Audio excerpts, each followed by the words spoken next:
រឿងព្រះថោងនាងនាគអាថ៌កំបាំងនៃទឹកដីគោកធ្លុកវគ្គទី1ការនិរទេសរបស់ព្រះថោង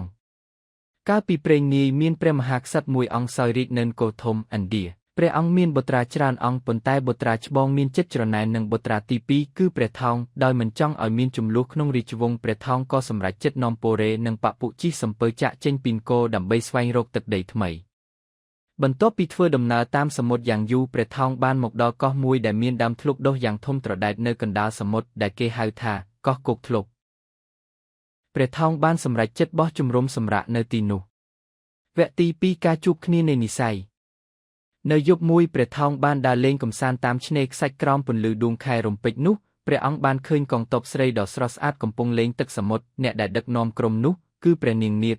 គដែលជាបុត្រីរបស់ស្ដេចភុជង្គនាគភពភុជង្គនាគ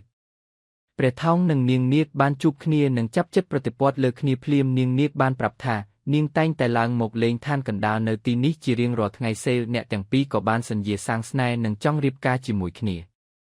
វគ្គទី3ការចូលទៅកាន់ភពភុជង្គនាគ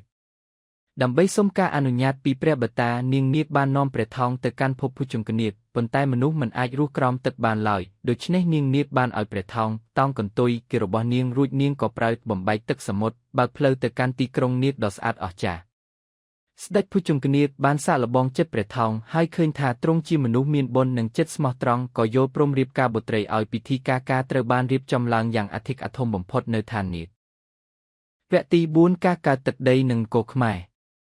ក្រោយពីយាបការរួចស្ដេចភុជង្គនាគចង់ឲ្យកូនទាំងពីរមានទឹកដីផ្ទាល់ខ្លួនដើម្បីសោយរាជ្យព្រះអង្គបានប្រើបឺតទឹកសមុទ្រដែលនៅជុំវិញកោះគោកធ្លុកឲ្យរីងស្ងួតคล้ายជាដីគោកដ៏ធំល្វឹងល្វើយ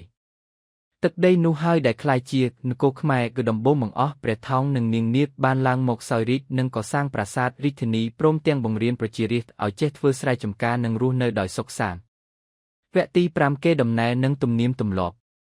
រឿងព្រះថោងនាងនាគបានបន្សល់ទុកនៅប្រពៃណីខ្មែរជាច្រើនរហូតមកដល់សព្វថ្ងៃ1ពិធីតោងស្បៃក្នុងពិធីការខ្មែរកូនប្រុសត្រូវតោងស្បៃកូនស្រីចូលក្នុងបន្ទប់តំណាងឲ្យព្រះថោងតោងកន្ទុយនាងនាគ2បទភ្លេងព្រះថោងគូនឹងគឺនាងនាគគឺជាបទភ្លេងមង្គលការដែលមិនអាចខ្វះបាន3សម្លៀកបំពាក់ការរៀបចំខ្លួនកូនប្រុសកូនស្រីឲ្យស្អាតដូចទេវតានិងនាគមេរៀនអប់រំការតស៊ូព្រះថោងមិនចុះចាញ់នឹងវាសនាទោះត្រូវនិរទេសក៏ខំស្វែងរកទឹកដីថ្មីការគោរពសន្យាសេចក្តីស្នេហាដែលផ្អែកលើភាពស្មោះត្រង់នាំមកនូវសុភមង្គលនិងភាពចម្រុងចម្រើនសាមគ្គីភាពវប្បធម៌ការរួមរស់រវាងអរិយធម៌ផ្សេងគ្នាឥណ្ឌានិងអ្នកស្រុកដើមបង្កើតបានជាអត្តសញ្ញាណខ្មែរដ៏រឹងមាំសូមបងប្អូនជួយចុច Subscribe និងចុចកណ្ដឹងផងសូមអរគុណបងប្អូនទាំងអស់ទុកជាមុន